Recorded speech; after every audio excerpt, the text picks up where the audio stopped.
Hey there, it's Pete with GCI Turf. Hope you're having a great day today. And I can't tell you how many times I've been asked in comments on my videos, hey Pete, what are those big green trees that surround your property? Well, these right here are called Cryptomeria. Now what made me want to choose a Cryptomeria to plant as a border? Well, there's a few things that kind of went into that decision making for me. And the main reason was I wanted something really big and really bold. Cryptomeria can get between 50 and 80 feet tall. They can get between 20 and 30 feet wide. So that's really the main reason I went with the Cryptomeria. I wanted something really big. Now I'm 6'1", and this ought to give you a good idea of the size of this thing. So when we bought this house about 8 years ago, I came into a property that was nothing here, nothing. None of this you see was here. It's all been installed by me and my kids from that point to now. The grass was hideous. It was just full of orchard grass, a little bit of Bermuda, Dallas grass everywhere, all kind of foreign things. So I really had no option but a full-blown renovation. For those of you who've been watching my videos, you kind of know the property layout. I've got the test plot back here with my garden and my shed. I've got the Cryptomeria that go around, and then my home is right up here. Well, I want you to go back in time with me, and I want you to visualize with me nothing here but the home and a complete yard of renovated grass. Now at that point in time, the actual test plot was still kind of a field looking thing. That is part of my property, but when I did my original renovation, it stopped right where the test plot begins. So it was really weird.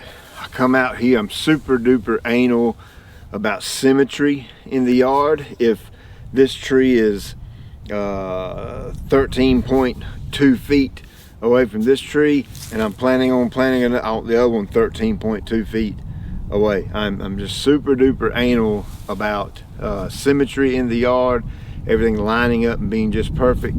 So I come off of the road. The road is my constant out here. It's not going to change any, and I would measure across to where I wanted the tree planted. I would take my notes. I did that all the way down, then did it this way and did it with this row of trees right here. And then the way I did this was I come out, and wherever the tree was going to be planted, where right here, where the base of the root, the tree goes into the ground, I would drive a post. It's a little 1-inch post right there. So then what I did was I took a string, tied it to the post, so where the string could turn on the post, went out 8 feet, tied that to a can of spray paint, and I walked around the post to make me a perfect circle. Once I had that perfect circle drawn, I did that for all the trees, went back and sprayed Roundup all inside that circle. That was the funniest thing. People rode by here and looked like, what in the world is this guy doing? Because it literally looked like I had crop circles around my property. Now, as I do with a lot of things, I got on Craigslist. I find that to be helpful for me. Up in the mountains of North Carolina, this gentleman had a tree farm, and I hooked up with him, and I purchased these Cryptomeria for $35 a piece. That was an incredible bargain. Big ball and burlap trees that were about 6 to 7 foot tall when I got them. I paid a gentleman that has a skid steer with the big humongous auger on the front of it. I think I paid him $15 a hole, and he came out here and dug the holes in the exact spot where I have my pole. Myself and my kids come out here and rolled those big trees off of the truck into the hole, got them stood upright, backfilled them, planted them. I began watering them.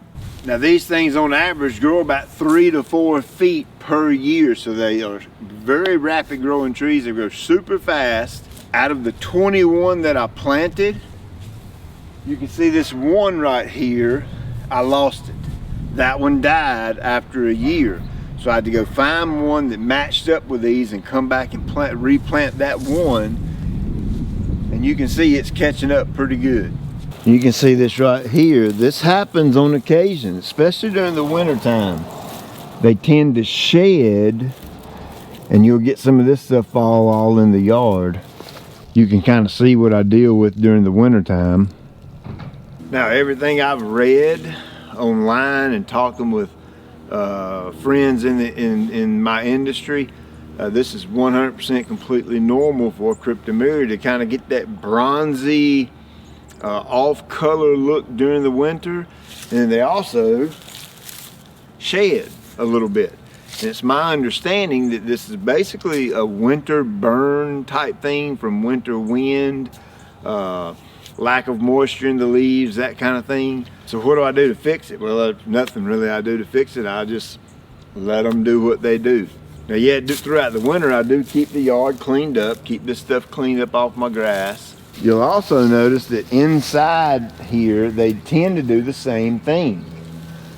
And everything I've read on that is there's just simply a lack of photosynthesis going on inside here. You know, it's kind of dense and thick on the outside, and that sunlight can't penetrate down in there, so they can't produce the color that they typically would. So basically, I'll keep the grass cleaned up from where they shed. That only happens during the winter. During the early spring, I'll come out here with my backpack blower, and I'll just kind of shove the tube up in here and just blow a lot of these dead needles off and just get them off the tree.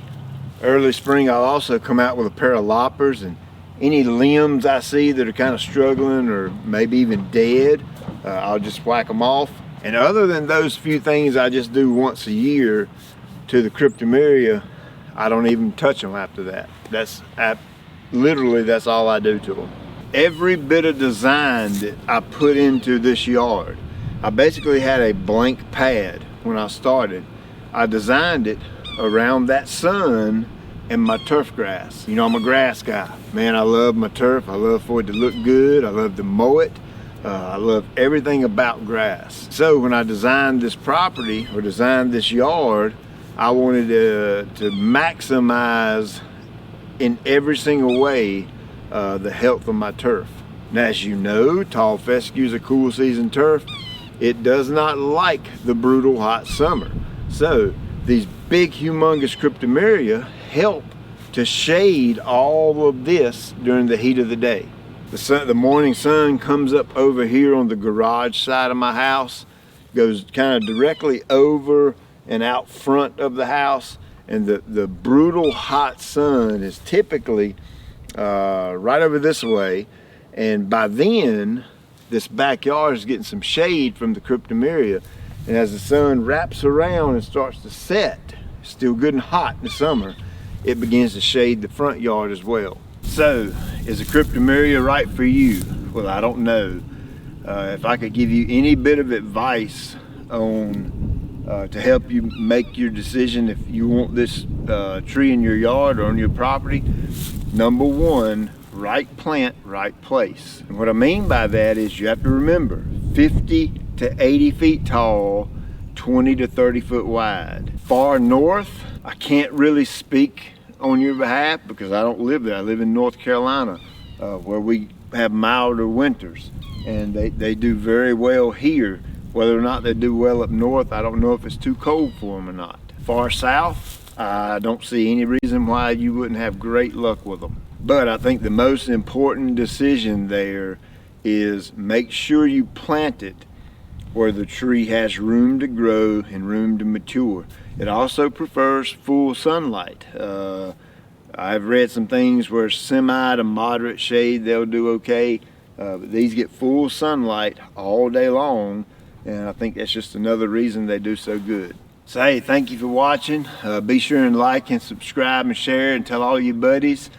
We're going into the 2020 lawn care year. We're about middle of February now. It won't be long. We'll be doing a lot of mowing videos, and we'll have a lot of things going on in the yard, and I'd love to have you this year. So I appreciate you watching, and I'll check you later.